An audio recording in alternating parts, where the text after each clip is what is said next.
Morning students, Hindi की class में आपका स्वागत है। आज हम हिंदी व्याकरण का टॉपिक विराम चिन्ह के बारे में करेंगे। ठीक है, तो चलिए शुरू करते हैं। विराम चिन्ह क्या है? तो चलिए देखते हैं कि विराम चिन्ह क्या है। बोलते समय कहाँ और कितना रुकना है, इसे स्पष्ट करने के लिए लिखते समय हम जिन चिन्हों का प्रयोग करते हैं उन्हें विराम चिन्ह कहते हैं। यानी कि जब हमें बोलते समय हमें कहां पर और कितना रुकना है, इसे स्पष्ट करने के लिए लिखते समय जब हम जिन चिन्हों का प्रयोग करते हैं उन्हें क्या कहते हैं? विराम चिन्ह कहते हैं। विराम चिन्ह कई प्रकार के होते हैं। फर्स्ट है पूर्ण विराम।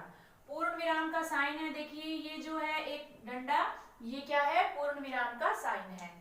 प्रत्येक वाक्य के अंत में प्रयोग किया जाने वाला चिन्ह पूर्ण विराम कहलाता है। यानी कि हर एक वाक्य जब समाप्त हो जाता है तो उसके अंत में जो जिस चिन्ह का प्रयोग किया जाता है उसे क्या कहते हैं? पूर्ण विराम कहते हैं। जैसे देखिए, मीरा एक साहसी लड़की थी। अब यहाँ पर क्या है? वाक्य समाप्त हो गया है तो हमने यहाँ पर पूर्ण विराम का साइन लगा दिया है। अगला देखिए, हमें बड़ों का आदर करना चाहिए। यहाँ पर भी ये वाक्य जो है समाप्त हो रहा है और हमने यहाँ पर पूर्ण विराम लगा दिया है। अगला देखिए, अल्प विराम। अल्प विराम का साइन है, ये देखिए यहाँ पर ये ऐसे जो है अल्प विराम का साइन है।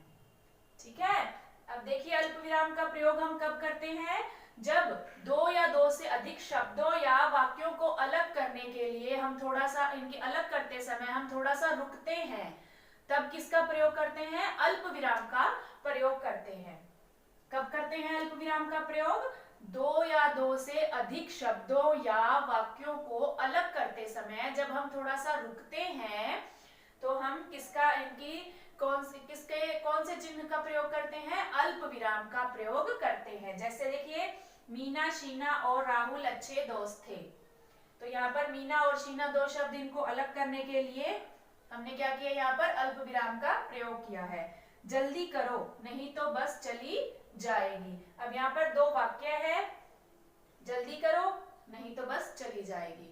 तो इन दोनों को हमने अलग करने के लिए क्या किया है? यहाँ पर अल्प विराम का प्रयोग किया है। तो आपको समझ में आया कि अल्प विराम चिन्ह का प्रयोग हम किसे कहते हैं? विराम चिन्ह। बोलते समय कहाँ और कितना रुकना है, इसे स्पष्ट करने के लिए लिखते समय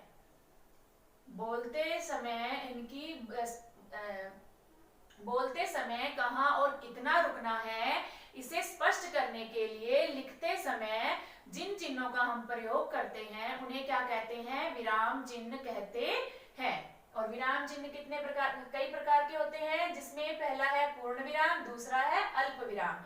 वाक्य के अंत में पूर्ण विराम का प्रयोग किया जाता है और दो या दो से अधिक शब्दों या वाक्यों को अलग करते समय थोड़ा रुकने के लिए किसका प्रयोग किया जाता है? अल्प विराम का प्रयोग किया जाता है। अंडरस्टैंड?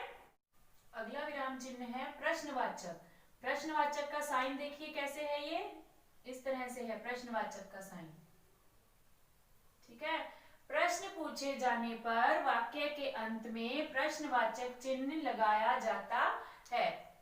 जब हम कोई क्वेश्चन पूछते हैं, किसी से प्रश्न पूछते हैं, तो जब वो इनकी प्रश्न के अंत में यानी कि वाक्य के अंत में किसका प्रयोग किया जाता है? प्रश्नवाचक चिन्ह का प्रयोग किया जाता है। जैसे कि, क्या तुम मुझे भूल गई? आप कल कहाँ गए थे? तो ये जैसे क्या तुम मुझे भूल गई, ये क्या है? प्रश्न है, प्रश्न पूछा गया है, तो यहाँ पर किसका साइन लगा है? प्रश्नवाचक। ठीक है, आप कल कहाँ गए थे, ये भी एक प्रश्न है, तो यहाँ पर हमने प्रश्नवाचक चिन्ह लगाया है। ठीक है, तो प्रश्नवाचक का प्रयोग कब किया जाता है? प्रश्न पूछे जाने पर वाक्य के अंत में, यानी कि हमने प्रश्न पूछ लिया और वाक्य समाप्त हो गया तो उसके बाद किसका चिन्ह लगता है? प्रश्नवाचक चिन्ह जो है लगता है। अगला देखिए, अर्धविराम। अर्धविराम का साइन है, यहाँ पर ये डॉट है, नीचे ये अल्प विराम का साइन, यानी कि इस टाइप से जो है अर्धविराम का साइन है। पूर्ण विराम से कम और अल्प विराम से अधिक देर तक रुकने की स्थिति में अर्धविराम का प्रयोग किया जाता है। यानी कि जब पूर्ण विराम कब लगता है? जब वाक्य समाप्त हो जाता है, तो हम कई देर तक रुक सकते हैं उसमें। लेकिन अल्प विराम में क्या होता है कि हम थोड़ी देर के लिए रुकते हैं, दो या दो से अधिक शब्दों को वाक्यों को अलग करने के लिए, अलग करते समय। लेकिन अर्ध विराम में क्या होता है कि पूर्ण विराम से तो कम समय के लिए रुकते हैं, लेकिन अल्प विराम से थोड़ी ज्यादा देर के लिए रुकते हैं। और जब हम पूर्ण विराम से कम और अल्प विराम से अधिक देर तक रुकने की स्थिति में किसका प्रयोग करते हैं? अर्ध विराम का प्रयोग करते हैं। कब करते हैं अर्ध विराम का प्रयोग? पूर्ण विराम से कम और अल्प विराम से अधिक समय तक, अधिक देर तक रुकने की स्थिति में हम अर्ध विराम का प्रयोग करते हैं। जैसे कि परिश्रम सफलता की कुंजी है, अतः हमेशा मेहनत करनी चाहिए। अगला देखिए, सूर्य उदय हो गया है, अंधकार दूर हो गया। ठीक है, अब यहाँ पर क्या है, हम अल्प विराम से तो ज्यादा देर के लिए रुके हैं, लेकिन पूर्ण विराम से कम देर के लिए रुके हैं। अगला देखिए, विस्मयादि बोधक, इसका साइन क्या है? ये देखिए यहाँ पर इसका ये साइन है। ठीक है, आश्चर्य, खुशी, शोक, दुख, प्रशंसा, भय आदि भावों को प्रकट करने के लिए जिस चिन्ह का प्रयोग किया जाता है उसे विस्मयादि बोधक चिन्ह कहते हैं। किसको कहते हैं विस्मयादि बोधक चिन्ह? आश्चर्य यानी कि हैरानी, आश्चर्य को, खुशी, शोक, दुख, प्रशंसा, भय आदि ऐसे भावों को प्रकट करने के लिए हम जिस चिन्ह का प्रयोग करते हैं उसे कौन सा चिन्ह कहते हैं? विस्मयादि बोधक चिन्ह कहते हैं। जैसे कि अरे तुम ये क्या कर रही हो, यानी कि इसमें क्या आ गया? आश्चर्य हो गया, है ना। शाबाश मीरा, तुमने बहुत अच्छा काम किया है, यहाँ पर क्या है? प्रशंसा की है, शाबाश। ठीक है, तो यानी कि खुशी, इसी तरह से खुशी का, शोक का, दुख का, प्रशंसा का, भय का, आश्चर्य का, इनकी किसी भी भाव को प्रकट करने के लिए हम जिस चिन्ह का प्रयोग करते हैं उसे विस्मयादि बोधक चिन्ह कहते हैं। अंडरस्टैंड? चलिए अब कुछ अभ्यास कार्य करते हैं। निम्न वाक्यों में उचित विराम चिन्हों का प्रयोग कीजिए। जो ये वाक्य लिखे हैं इनमें जो उचित विराम चिन्ह है उनका हमें प्रयोग करना है, यानी कि उन पर ये जो वाक्य है इनमें हमें उचित विराम चिन्ह लगाने हैं। तो पहला देखिए, वाह कितने सुंदर फूल हैं। तो जो आश्चर्य, शोक, दुख, प्रशंसा, भय आदि को जो आदि भावों को प्रकट करने के लिए हम जिन चिन्हों का प्रयोग करते हैं उसे कौन से चिन्ह कहते हैं? विस्मयादि बोधक। और विस्मयादि बोधक में हम इसका प्रयोग करते हैं कि ये जो है विस्मयादि बोधक चिन्ह का साइन है। वाह कितने सुंदर फूल हैं, अंत में क्या लगेगा? वाक्य के अंत में पूर्ण विराम। यहाँ देखिए, तुम कहाँ जा रहे हो, इसमें क्या है? प्रश्न पूछा जा रहा है, तो हम यहाँ पर क्या है? वाक्य के अंत में प्रश्नवाचक चिन्ह लगाएंगे। सभी बच्चे बस में हंसते गाते जा रहे थे, ये एक वाक्य है और वाक्य के अंत में, यानी कि एक साधारण वाक्य है, तो इसके अंत में हम क्या लगाएंगे? पूर्ण विराम। प्रत्येक वाक्य के अंत में क्या लगता है? पूर्ण विराम लगता है। हाय ये तुमने क्या कर दिया। अब यहाँ पर ये क्या है? विस्मयादि बोधक, हमें क्या करना है? विस्मयादि बोधक चिन्ह का प्रयोग करना है। हाय यानी कि दुख, शोक आदि को प्रकट करने के लिए विस्मयादि बोधक चिन्ह का प्रयोग किया जाता है। तो हाय ये तुमने क्या कर दिया, यहाँ पर क्या है? प्रश्न पूछ लिया, तो यहाँ पर प्रश्नवाचक लगा देंगे। हाय ये तुमने क्या कर दिया। अरे यहाँ पर भी विस्मयादि बोधक चिन्ह लगेगा। तुम कब आए, तो यहाँ पर प्रश्न है, तो हम प्रश्न इनकी पूछे जाने पर वाक्य के अंत में प्रश्नवाचक चिन्ह लगता है।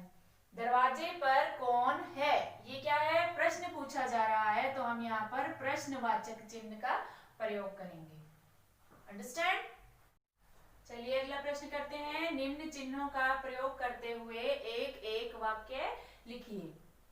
यहाँ पर मैंने जो है इन चिन्हों का प्रयोग करते हुए ये वाक्य बनाए हैं। आप इस तरह से और भी जो है वाक्य बना सकते हैं अपनी मर्जी से। जो आप अगर आपको अलग वाक्य बनाने हैं तो आप अलग वाक्य भी बना सकते हैं। देखिए मैंने यहाँ पर बनाए हैं, पूर्ण विराम का वाक्य है अमन दांत साफ कर रहा है, तो यहाँ पर वाक्य के अंत में क्या लगता है, पूर्ण विराम लगता है।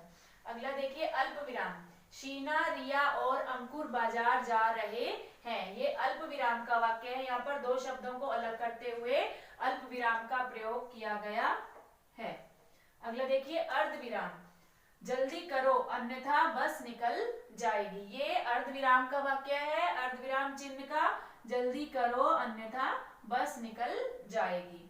प्रश्नवाचक चिन्ह का वाक्य है मेरी किताब कहाँ रखी है, तो यहाँ पर प्रश्न पूछे जाने पर प्रश्न के इनकी वाक्य के अंत में कौन से चिन्ह का प्रयोग किया गया है, प्रश्नवाचक चिन्ह का प्रयोग किया गया है। विस्मयादि बोधक, हाय मेरे चोट लग गई, तो यहाँ पर जो है विस्मयादि बोधक चिन्ह का प्रयोग करते हुए हमने जो है ये वाक्य बनाया है। आप इस तरह से और अपनी इच्छा से भी जो है वाक्य बना सकते हैं, और यहाँ पर जो ये मैंने वाक्य बनाए हैं आप ये भी लिख सकते हैं।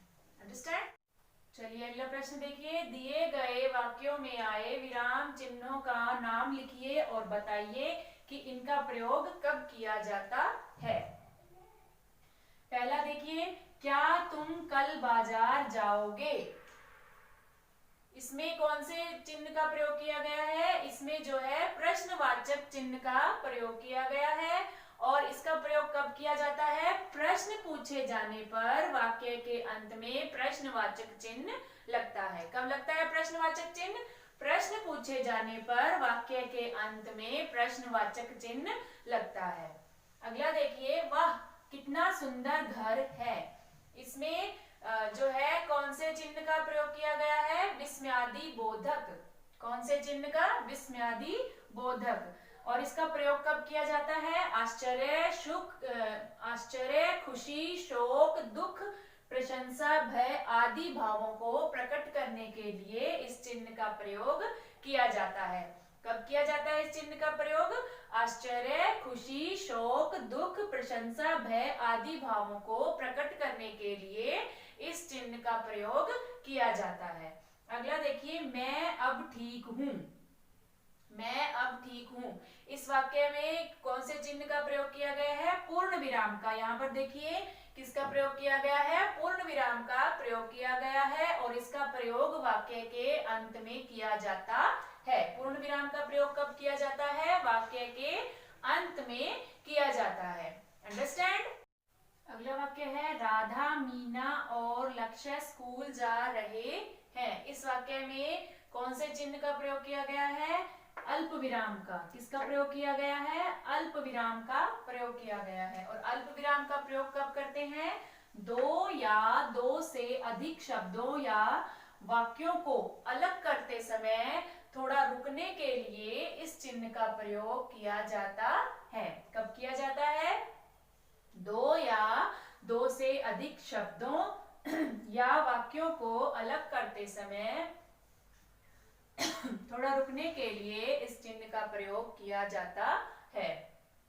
अगला देखिए, उसने बड़ी मेहनत की है अतः उसे प्रथम आना ही होगा, इसमें क्या है, इसमें अर्ध विराम चिन्ह का प्रयोग किया गया है, और इसका प्रयोग कब करते हैं, पूर्ण विराम से कम और अल्प विराम से अधिक देर तक रुकने के लिए, रुकने की स्थिति में अर्ध विराम का प्रयोग किया जाता है। कब किया जाता है अर्ध विराम का प्रयोग, पूर्ण विराम से कम और अल्प विराम से अधिक देर तक रुकने की स्थिति में अर्ध विराम का प्रयोग किया जाता है।